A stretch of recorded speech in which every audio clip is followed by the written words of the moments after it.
Now, question number 7, it says f of x is equal to radical x plus 2. Find the domain and range of f. Find f inverse, the inverse of f. And what are the domain and range of f inverse? Let's start part A. They said find domain and range of f. If we look at f, it's a square root function, right? Radical x plus 2.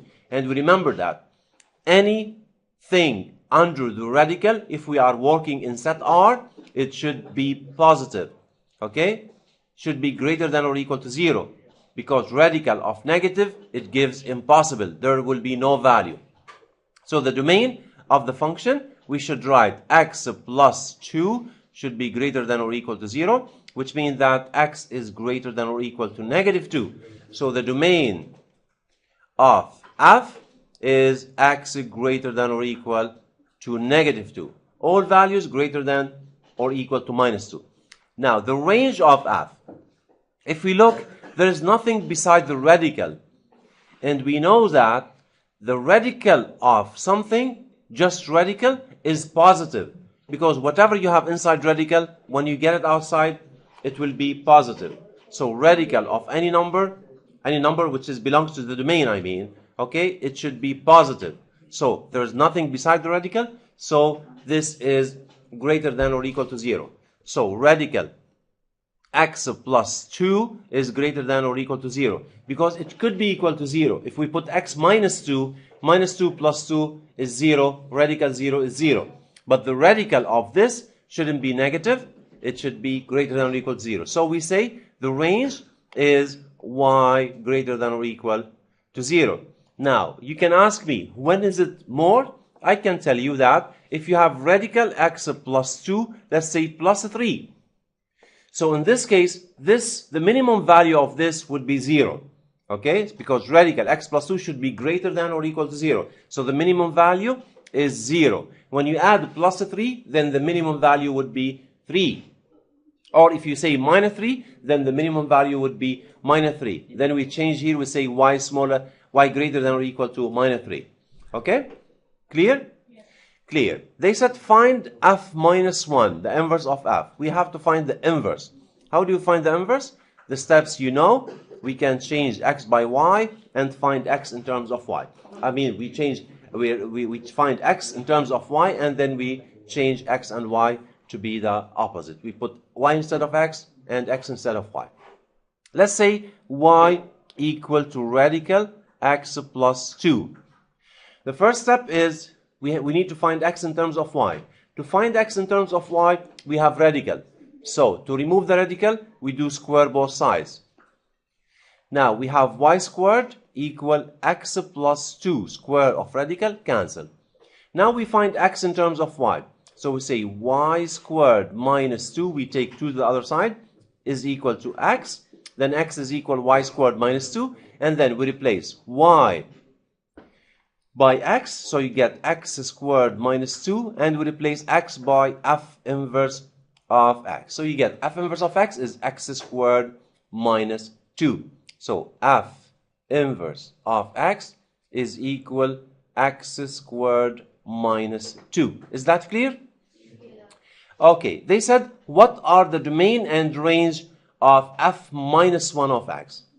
Now, there's something I have to mention for you, but let me find the domain and range, and I'll let you know this, because there's a restriction here we have to mention, okay, before we continue. Now, about the domain and range, we said domain is x greater than or equal to negative 2, and the range is y is greater than or equal to 0. So, here, when we say the domain and range, we say domain and range, and just we look at that and we flip. Now, the domain of the inverse is the range of the main function. So the main function, its range is y greater than or equal to 0. Here we say greater than or equal to 0, but because we are talking about domain, so we have to say x should be greater than or equal to 0.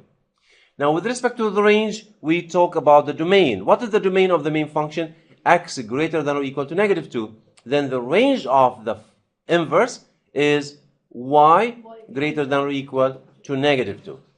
Okay? So, This is the range, this is the domain. It's the same values with respect to the domain and range of the other one, flipped.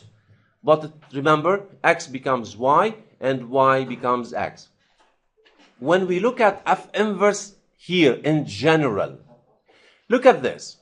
It's not radical to say that x minus 2, it means that x should be greater than or equal to 2. When we have radical, if we do not put the restriction for the domain, you already know that by heart. Because it's radical, you know that the domain is greater than or equal to 2. But when I show you a function like this, polynomial function, if I ask you what's the domain of this function, you would say set R. Because polynomial functions, their domain is set R. Okay? You're with me? It's a polynomial function. Since it is polynomial function, by heart, we know its domain is set R, positive and negative numbers.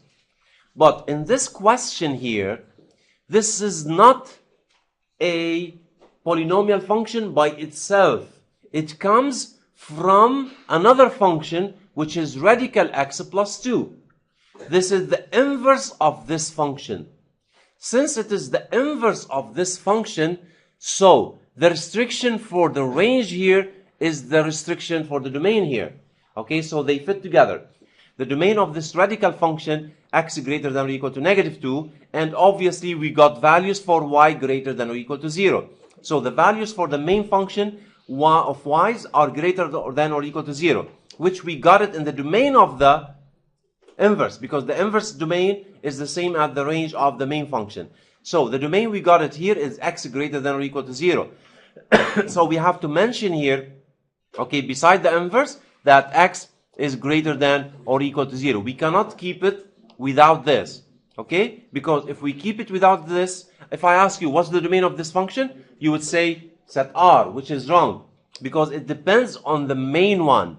Depends on the main one. The main one, domain is greater than negative 2, so we got y greater than or equal to 0, which is representing x here in the inverse function. So x should be greater than or equal to 0. We write it beside the inverse function. Okay? As considered to be as the domain of the inverse function. Clear? Okay, thank you.